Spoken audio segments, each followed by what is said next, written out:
Welcome to The Source, where we combine the headlines with in-depth conversations with the newsmakers themselves. I'm Pinky Webb. Today on the program,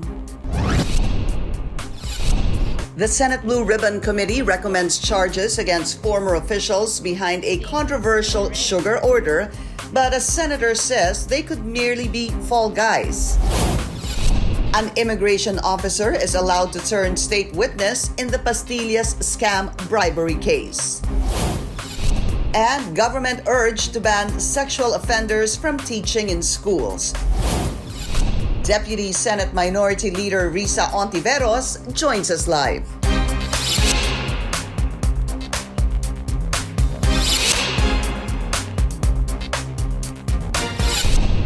Senators are set to tackle the Senate Blue Ribbon Committee report on the sugar mess probe.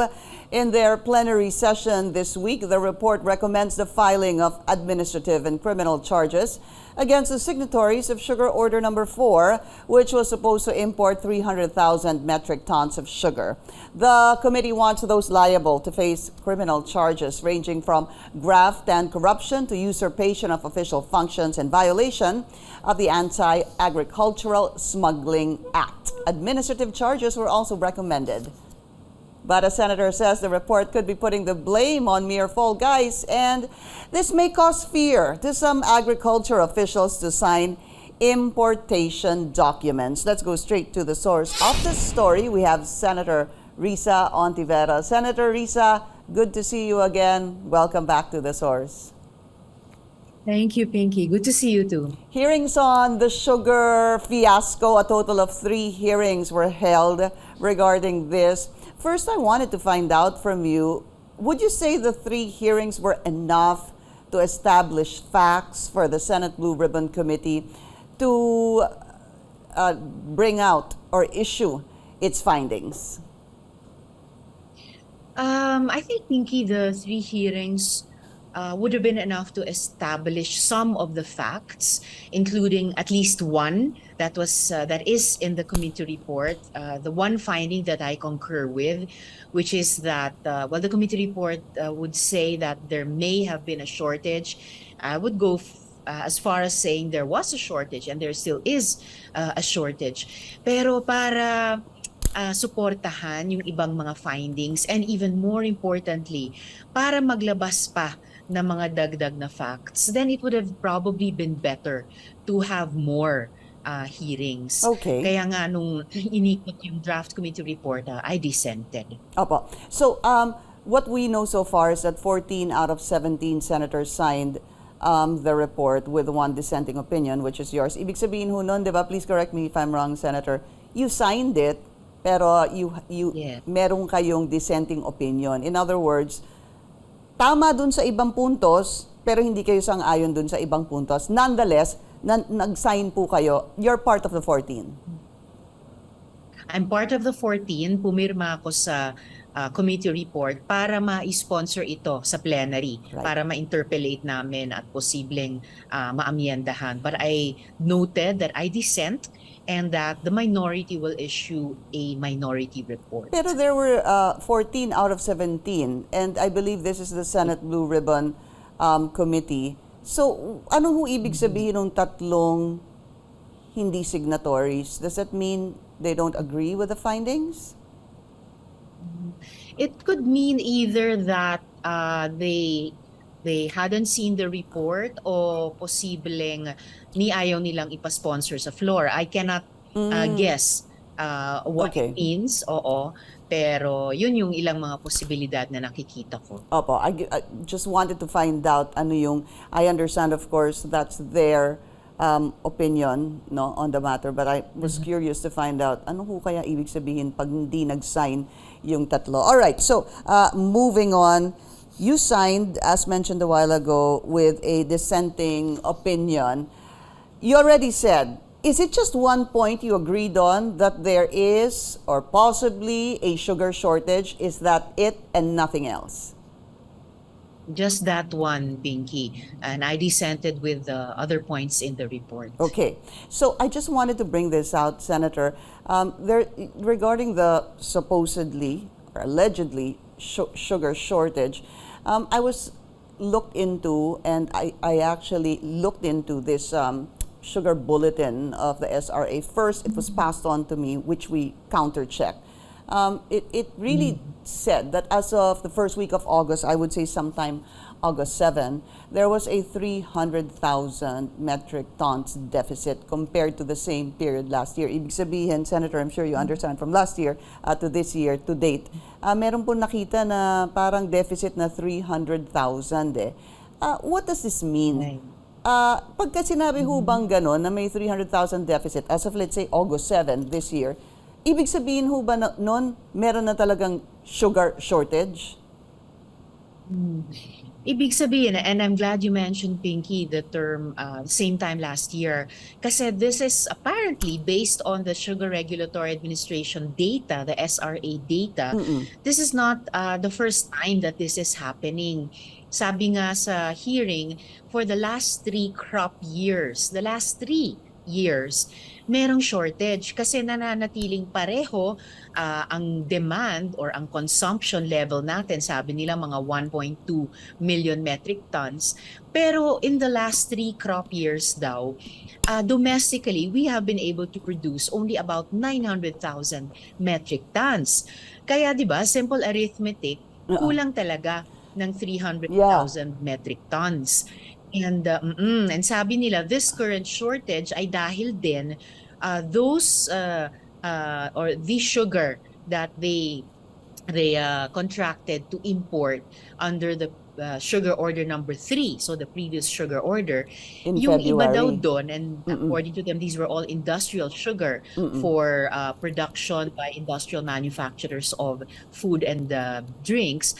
Yung iba doon, under sugar order number 3, na-delay ang pag-release sa market dahil sa iba't ibang kaso. So those also factored into the current sugar shortage na di umano, as they discussed in their consultation with stakeholders in July, and as they tried to fill up the gap with through sugar order number 4, 300,000 metric tons. Yeah, I want to bring back what we were showing on air, no? That Sugar Regulatory Administration. I think this is what's called a bulletin, supply and demand. So, yan po, nakasulat naman talaga. I don't know if you see it, Senator. So, 1.793 last year, 2.1. So, more or less, lagay na po natin sa 300,000 tons. I guess what I want to find out is, could this have been the basis for Undersecretary Sebastian, the SRA, to issue sugar order number 4, which was supposed to import 300,000 metric tons of sugar?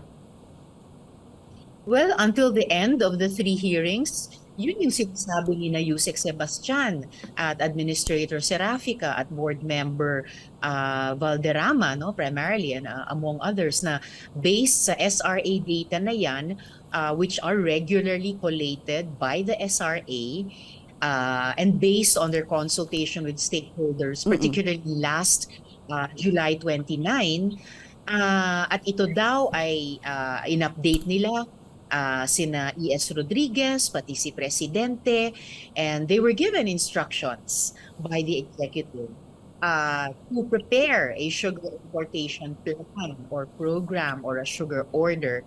So lahat nito, they had the data to back them up, and it would seem they had the law, the legal basis to draft such a sugar order.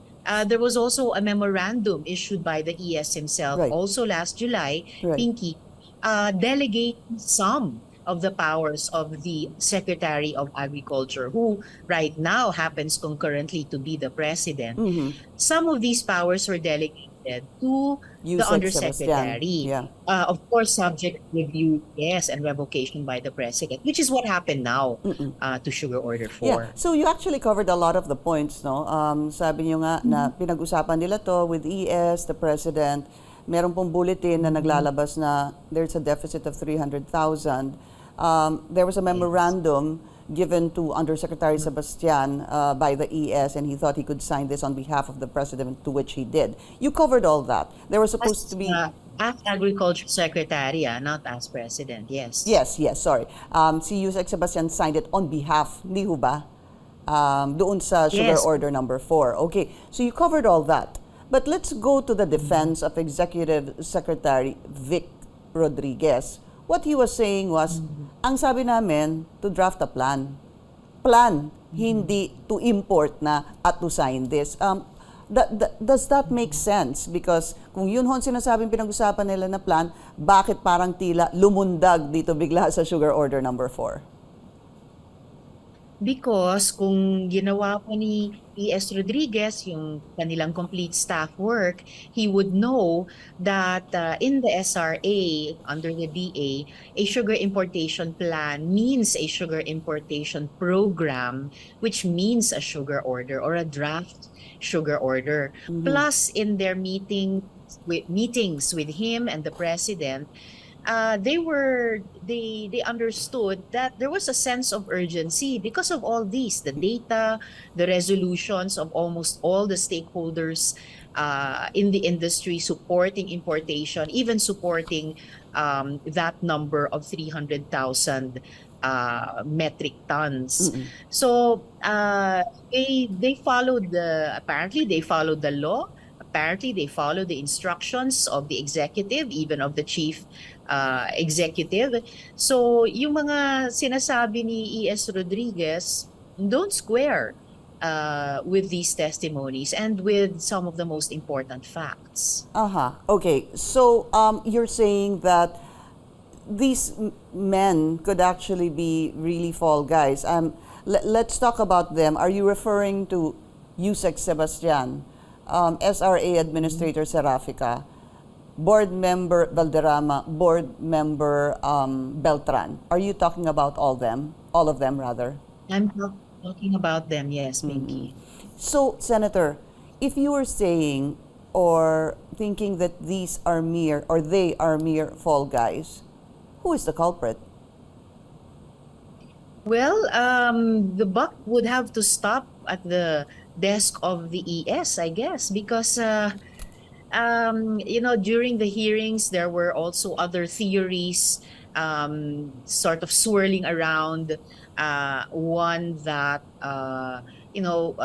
what was this? Was this a deal gone bad? Was this an attempt to favor certain traders over others? But none of these were. We were not able to raise the questions anymore within the 3 hearings. Hindi na establish yung mga iyon. Was this also another theory? Was this a power play among the powerful groups at play in the fiasco? Was this a play to replace the leadership at the SRA? So at the very least, Pinky, this was what should have been an ordinary transaction. Kasi ang dami ng sugar orders in the past many years, which went through without a hitch in times when kulang ang domestic production at kailangan dagdagan ng ilang importation. At the very least, this was an ordinary program of government that was mishandled by the ES. Anong gagawin doon? It would have been enough, the law covers it, na i-revoke lang ni Presidente yung sugar order, tapos. Pero why all this additional punitive action against people who seem to have just been doing their job? So, napakataas naman na presyo to sacrifice some civil servants who look like they were just doing their job to cover up for, what is that, institutional ego of one office? So, you're talking about, para po sa inyo, ang may problema, tama ho ba, ang may kasalanan dito ay si ES? Mukhang sila ang may pagkukulang because, it should have been simple enough both to import or to revoke a sugar order. Pwede na nga natapos dun ngayon yun na i-revoke ni Presidente ang sugar order for whatever reason, prerogative nila iyon. Pero bakit kailangan pang tugisin itong mga tao sa SRA? All right. Senator, we just need to take a very short break. The Source will be right back.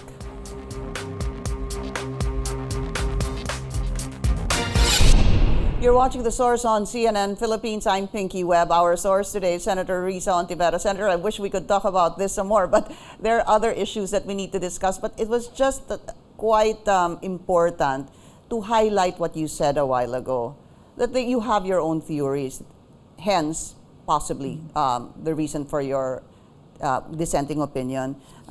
Three things you said: possibly a deal gone bad, possibly favoring traders, or really to change the composition or the people inside the SRA. But if these were, for example, true, isn't it important to get to this theory of yours to find out the truth, so that if it's really about traders being favored, you would find out, or the people would find out? If it's really just wanting to change the members of the SRA, then at least you would find out and we would find out. How can you get there, or how can we get there indeed if these are true? Well, we could get there probably also by taking a longer term look at what we need to address the strategic problems of food supply, accessible prices, the modernization, development of our agricultural sector, primarily through empowering the small farmers, fisherfolk, and MSMEs in the countryside. These are longer term issues. This sugar fiasco perhaps is a big symptom of deep problems that need to be addressed, and for which there have been a number of recommendations, studies, and recommendations from different stakeholders in the whole agriculture sector. Sana bigyan natin ng atensyon yun. At sana din mag-appoint na si Presidente ng full-time agriculture secretary para katandem niya in addressing these long-term and strategic needs of all of us Filipinos. And to end this particular issue, the committee wanted, or wants, those liable to face criminal charges ranging from graft and corruption, usurpation of official functions. Ito ho bang importante ho kasi dito yung sinasabing graft and corruption. These individuals, from Yusek Sebastian to SRA, Serafica, to the board members, as a last question, do they deserve these findings that they are liable to face criminal charges like graft and corruption? I really don't believe so, Pinky. The blue ribbon is to find and to recommend punishment for misfeasance, malfeasance, and nonfeasance within government.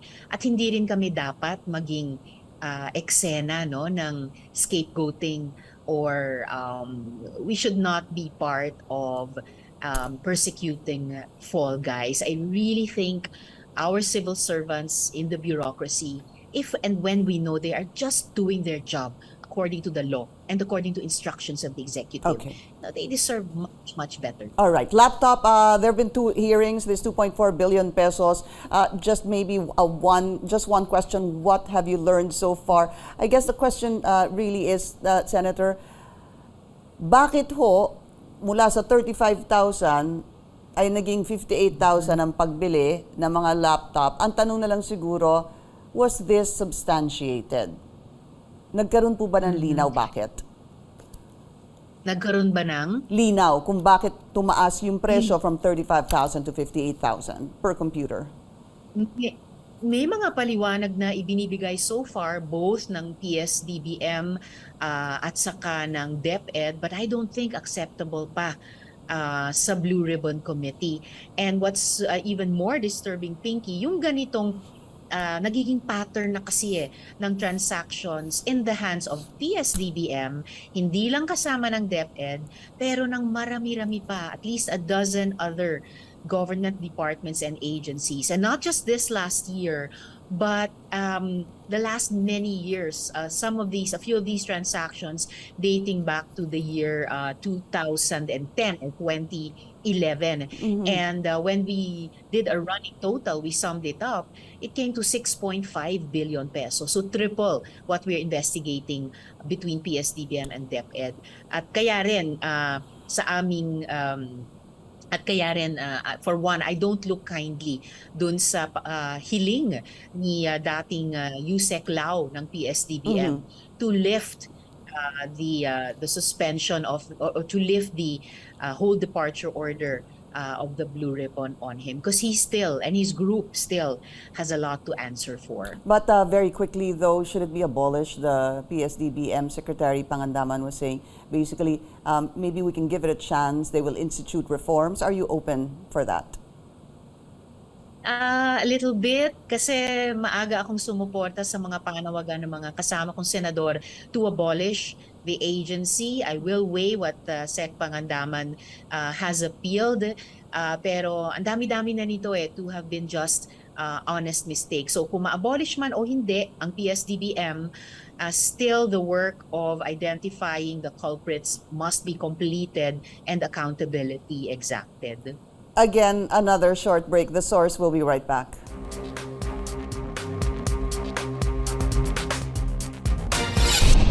Our source today is Senator Risa Hontiveros. Senator, let's talk about, from DepEd, let's go to CHED. Hindi ho ba you were saying your office has been swamped by complaints from students regarding assistance doon po sa kanilang pag-aaral, ano? You want a Senate investigation on this, is it just Unifast, which I believe you called Unislow? Yes, because some of these students who've been complaining, as of last count the other week, 300 na sila, Pinky. Sabi nila, they hadn't received their educational assistance since second year college. At yung iba sa kanila, nagtatapos na o magtatapos na sa kolehiyo. So, hindi, Unifast is slow. And you filed a resolution to look into this, right? Yes. Opo. I did. I filed that resolution. So when it's really all about, you know, obviously funds, no? I saw also a report regarding the CHED chairperson saying that they don't actually have new funds for new applications for scholars. I believe next year, this was during the House hearing. Paano ho kaya to? I guess the question is, may problem, it seems, marami pong 300 have gone to have reported to your office na hindi nila nakukuha yung kanilang educational assistance. That's one problem that needs to be addressed. Number two, pwede ho ba yun? Wala tayong scholars for next year dahil hindi po na-approve yung budget or there were no new funds for this. How can this be fixed? It really has to be fixed, Pinky, kasi yung Unifast ay programa sa ilalim ng CHED to achieve some of the important objectives of the Free Tertiary Education Act. And nabalitaan ko rin na the CHED chair is asking for, I think, 12.5 billion That's pesos right. for Unifast for the next fiscal year. Pero teka muna, bago nila makuha, hawakan yan, let them make a clean accounting of the monies that should have gone to the scholars or to their state colleges and universities.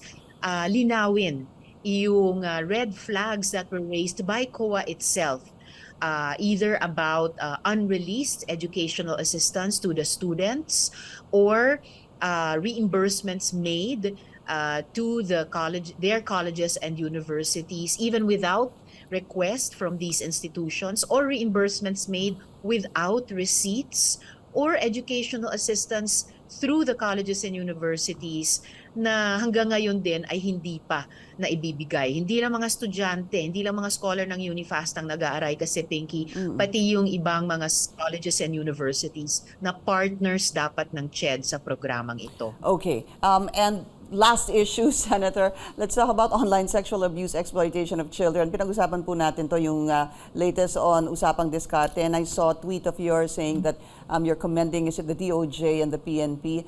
What is the latest here? And siguro, ano po yung mga ginagawa ng gobyerno ngayon regarding this?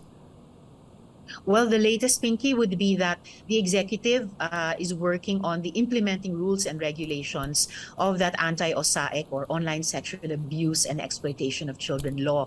I had a very good meeting weeks ago with the PNP, NBI, and Facebook, for starters, among the social media platforms.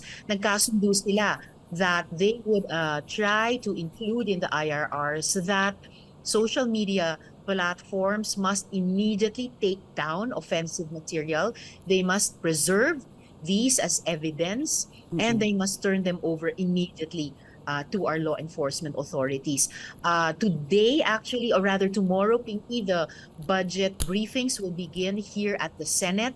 So I'm going to be keeping an eye out for programs and activities in the line item budget to ensure that the NBI and the PNP will also have enough personnel and capacity building for these personnel to keep up with the technology, ICT, and its misuse and abuse for crimes in the internet such as OSAE. Importante yun, ano, Senator, sinabi mo, immediately take down, preserve, and turn over the evidence to Yes. the authorities. You said you were part of this meeting together with Facebook. Is there a succeeding meeting with other social media platforms? Yes, we will be setting meetings with them as well, so that they can also come up to speed, no, in terms of correcting and preventing the misuse of their platforms for OSAIC. The anti-OSAIC law also gives new accountabilities to internet service providers and to financial intermediaries. All technological mechanisms or channels through which OSAIC is committed. Ibig sabihin nun, pati kung saan sila, hindi lang yung social media, kung saan nila nakikita itong mga malalaswa or hindi magandang pananalita, etc. Pati kung, tama ba, Senator Risa, kung saan sila nagbabayad will be accountable as well? Is that what you're saying? That's right. Aha. So financial intermediaries, including banks, money transfers, etc. Lahat ng dinadaluyan ng perang ito, pambili at pambayad ng mga abusive and exploitative materials against children as if they were commodities. Ang tagal niyo pong tinutukan ito. Good luck to you, Senator Risa Hontiveros, and thank you so much for your time. You're welcome. Ingat. Thank you for joining us here on The Source. I'm Pinky Webb. You're watching CNN Philippines.